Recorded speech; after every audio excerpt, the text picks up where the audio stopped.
driver's license holder ka? Galing kayo ng Pangasinan. Yes, sir, Alaminos. Driver's license holder kayo. Alam niyo yung traffic rules natin. Hindi sir, hindi namin alam yung traffic. Kasi pinaparada na kami. Pinaparada kami dyan, sir. Opo, sir. Hindi ma'am.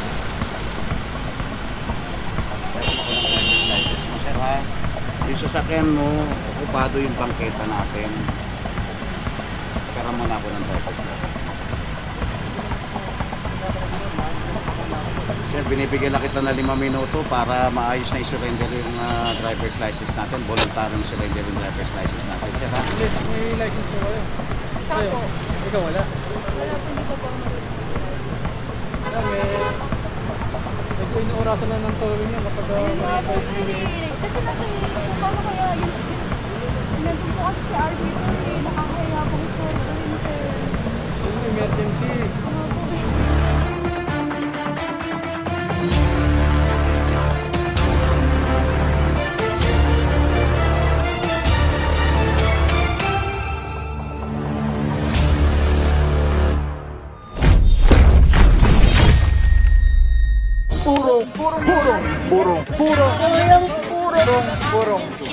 Purong pagmamahal.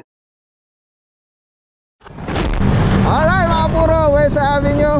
At dito sa area, banda dito, hindi natin alam kung dahil nakita na yung thing, pero malinis. At kung mapansin niyo po dito sa West Avenue, nakagater sagad yung mga sasakyan pag nakapark. Dahil po ang bangketa po dito nasa loob. Yan, wala po sa bungad. So katulad na ito, papakita ko po sa inyo. Ayan o, yung nakita niyo may mga bilog-bilog na bakal. Yan yun po yung pathway. So talagang sagad sila dito kasi nandun yung sidewalk sa loob. Kaya yung mga park nila dito, free parking po yan. Yung mga parking na yan dito sa West Avenue, may mga ano po yan, libre po mag-park dyan, first come first serve. Alright, West Ave Corner, Cavite. Gaganda ng ano, puro ano.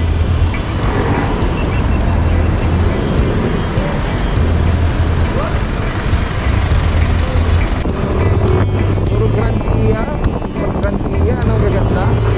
Atoy Costos. Sikat rin maganda talaga gumawa yung deposit.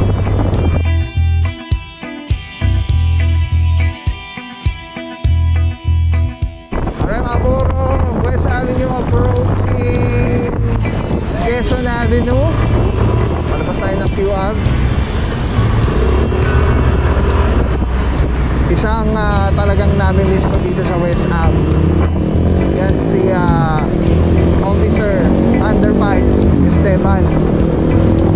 Dahil dyan po usually tayo nanguhuli ng mga tricycle, ng mga kolorum, yung mga ano po kasi yan bawal tricycle dyan. So ang tinitigil po lagi dyan pag may mga pakilig po is traversing National Road. Ang tricycle po kasi ay hindi pwede sa mga National Road.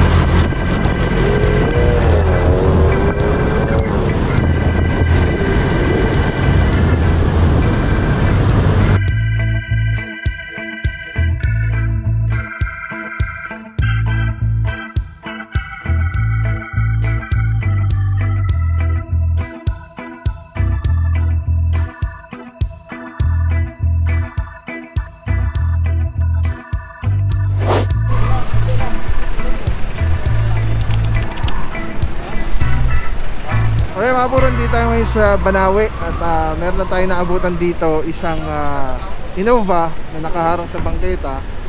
At fortunately ginagawa yun sa kanya. Kung meron naman silang pwesto dun sa loob, kaya lang dito nila pinwesto sa bangketa. Okay mga puro, so ito titikitan. Yung isa naman, stalled vehicle. So ito taw po natin yung isa.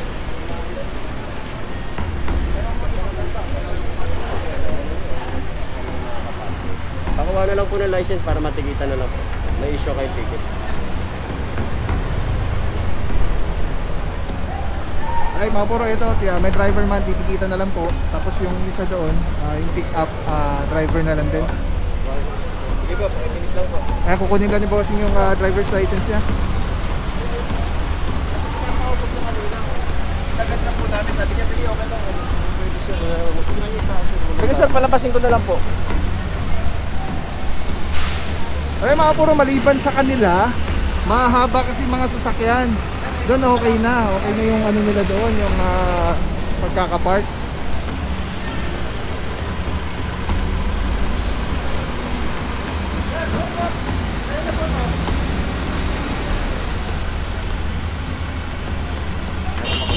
License mo, sir, ha? Yung sasakyan mo, okupado yung bangketa natin. Kara muna ako ng driver's license. Sir, binibigyan na kita na 5 minuto para maayos na i-surrender yung driver's license natin. Voluntarong surrender yung driver's license natin, sir, ha? Pinaliwanag ko na sa iyo yung ginawa mong traffic violation. Pinapagpigyan naman ako kanina sir.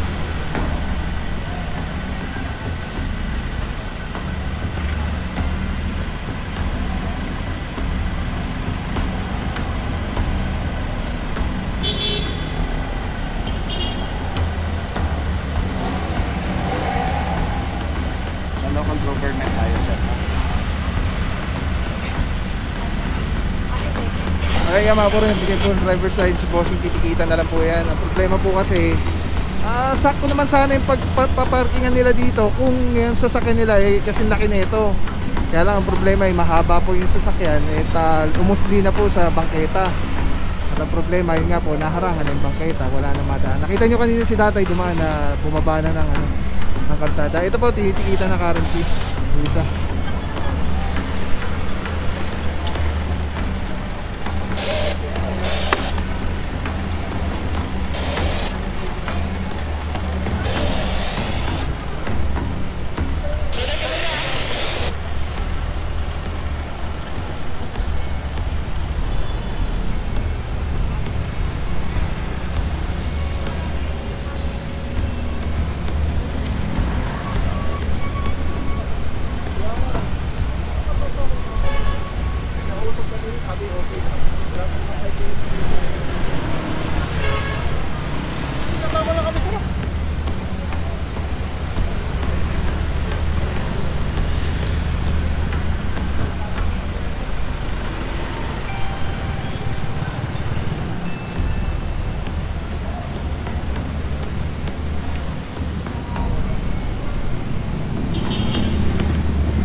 Kaya ka pinausok kasi lagpas ka, sir. Kaya nga, sir, Kaya nga dapat sinagad mo doon. Hindi ka nga nakasagad sa ito. Hindi, nakasagad na ako kanina. Kasi sabi nung gwardiya, Yun. aatras na sana ako, alis na sana ako.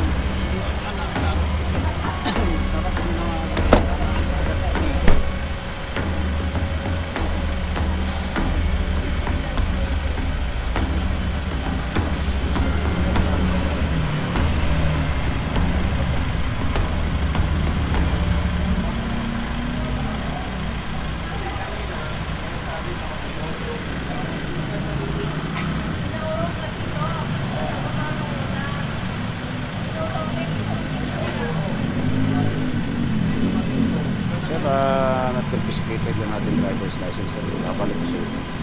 Sama na rin dito yung instruction kung paano natin isa-settle ito.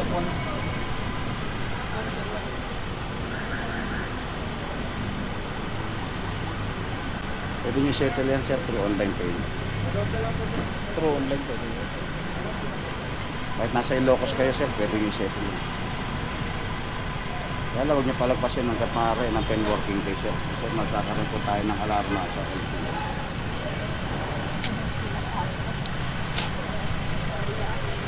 Ay, mga puro, natikita na po. Alright, so ito natikitan. Yung isa doon tinikita na rin.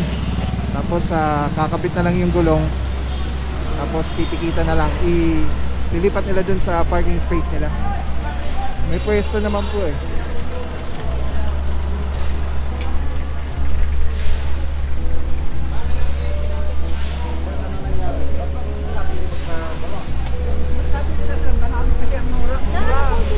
Galing pa kayong Pangasinan? Hindi po siya, Para magpagawa lang. Wala po sila. Una kami yung manis sa Pangasinan. Alaminos. Naligaw po sila. Naligaw pa kami. Sir. Sisyo po. Ay, license. Asan yung gulong na nakatinanggal dyan? Andito po. Yan, pero pwede po, naman natin ilagay yan dyan. Andito tanggal po yung mga tie rod, bracket, suspension, tanggal po. Kagaya niyan ma'am, natikitan lang, di naka-obstruct para sa tao yan. Ano po, antayin lang po namin yung pyesa. Ay, hindi nga po pwedeng ganon ma'am. Hindi po pwede. Tutulak din sa Hanggat Kaya ba itulak pa gano'n? Kailangan yung tyrant yan. Ano po pwede? Kanina sabi niya, tutulak. Hindi tutulak sa pagkakabit ng tyrant. Wala tulak na kasi. Sige na, sige na. Hindi na, gawin nyo para ano. Sige na, Lahat ako lang kakalina yan. lang po kasi yung... Hindi na, gawin nyo lang para. Hindi na agad para mag-aakit. Alright, mga puro, ito nakiusap, tikita na lang. At itutulak nila papunta dun sa kanilang parking space.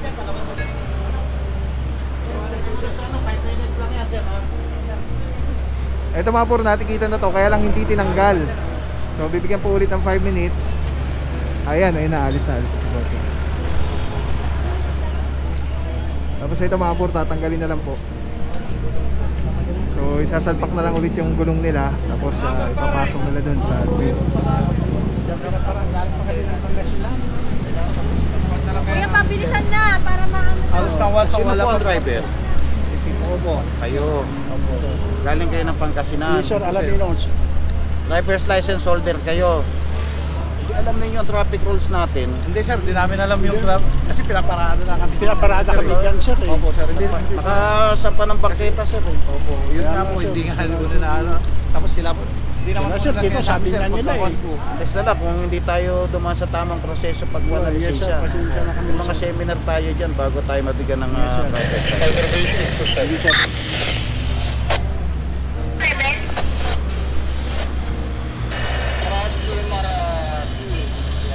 Okay, mga puro, ikakabit na po yung gulong. Tapos ilipat na lang at natikita na po ito. Bali tatlo po, inatikita na din sa area. Bali ito, meron naman silang space dito. Dapat dito nila pinwesto para maisagad yung bangketa open para sa pedestrian. Alright, let's go guys. Hindi pa natin alam kung saan yung ikot natin. Puro magawa.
Driver's license holder ka?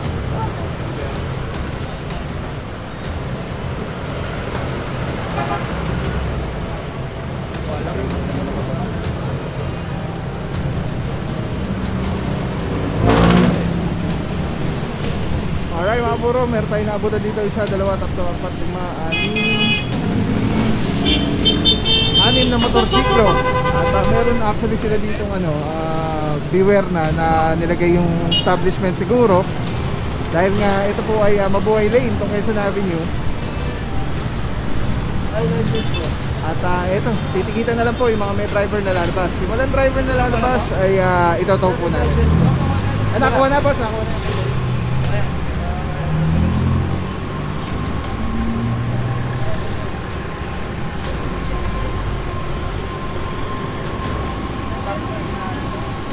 Ayun po, tinitikitan po siya. Huwag ka muna magtuturo, tingnan mo muna kung tinitikitan ha.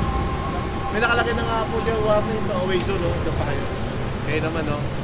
Ayun po, tinitikitan po siya. Okay mga puro, meron lumabas na driver, 2 pa lang. So yung 4, wala pa pong driver na lumalabas until now.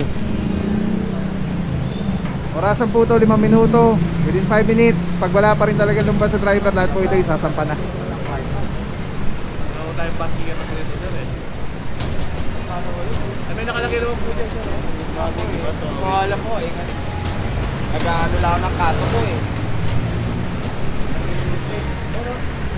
Nakasikaso lang naman ako ng case ko.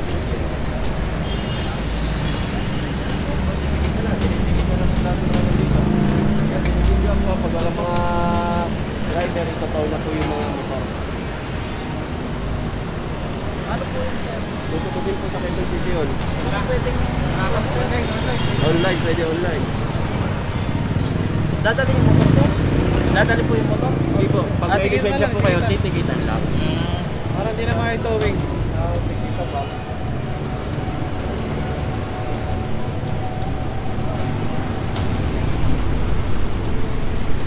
So, libo po yung license nyo pagkatapos natin titigitan po. Alright mga puro, 3 na yung lumabas. So 3 na lang po yung wala pang driver na motorsiklo. At dito po sa Quezon City, pagka po kayo nahuli, nag-violate at natikitan, hindi po confiscated ang driver's license. So meron po kayong 10 working days para i-settle to.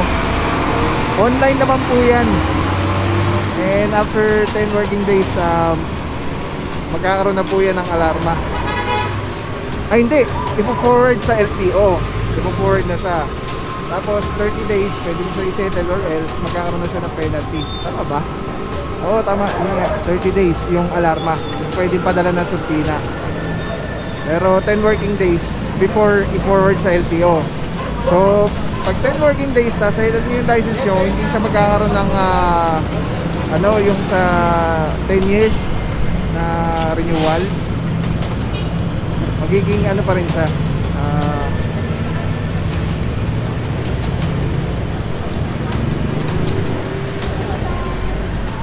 May license po kayo? Kayo? Ikaw wala? Wala po, hindi ko po. Medyo inuurasan na ng towing yan kapag Ayun nga po, bicycle. kasi nasa hilig po, paano kaya yun si nandun po kasi si RV to eh, nakakaya pong sir. Yung emergency. Saglit lang sir, wait lang po. Alright, mga puro, naghihintay pa rin tayo for 5 minutes. So, ayun, yung sinasabi ko nga, yung magiging eligible pa rin siya for 10 years na renewal ng driver's license pagka nasa niya within 10 working days. Pero if not, pag sumobra siya, nag-exceed ng 10 working days, ayun na po, magkakaroon po yan ng parang sa pointing system.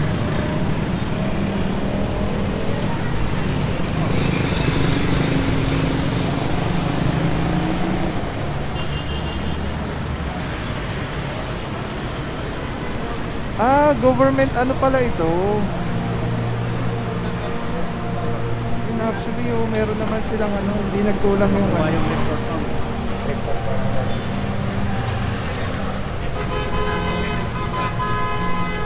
hindi naman nagkulang yung establishment na i-remind yung mga motorista dito na huwag mag-park dito sa area. Alright, yan mga puro, 2 yung walang driver, so 2 po yung isasampa natin.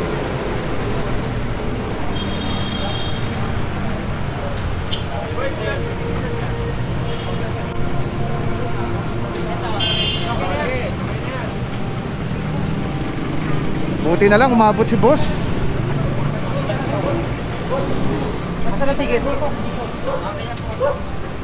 Natigita na.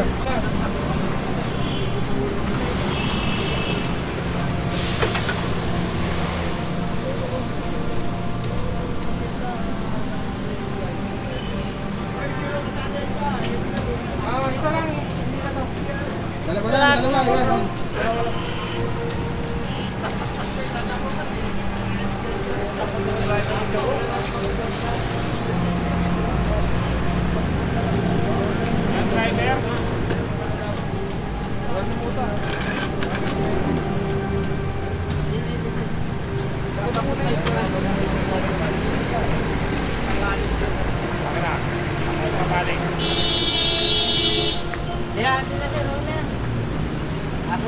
Ako na ang driver niya.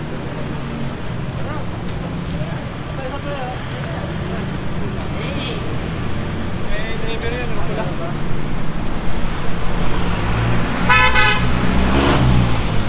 Okay, ikaw kaliwa ka.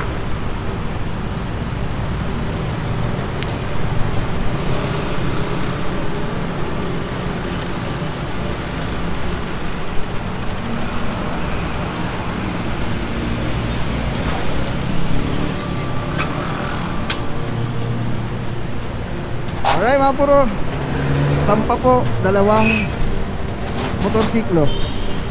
And the rest natikita na lang po. Alright, let's go guys.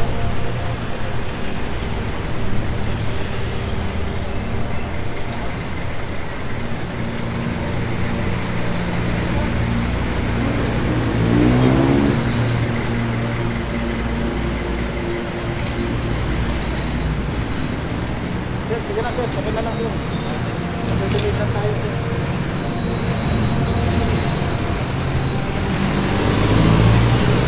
Taling ako ng call natin. Alright, let's go. So, walang papapaw. So, thank you so much sa walang sa akong support, tiwala.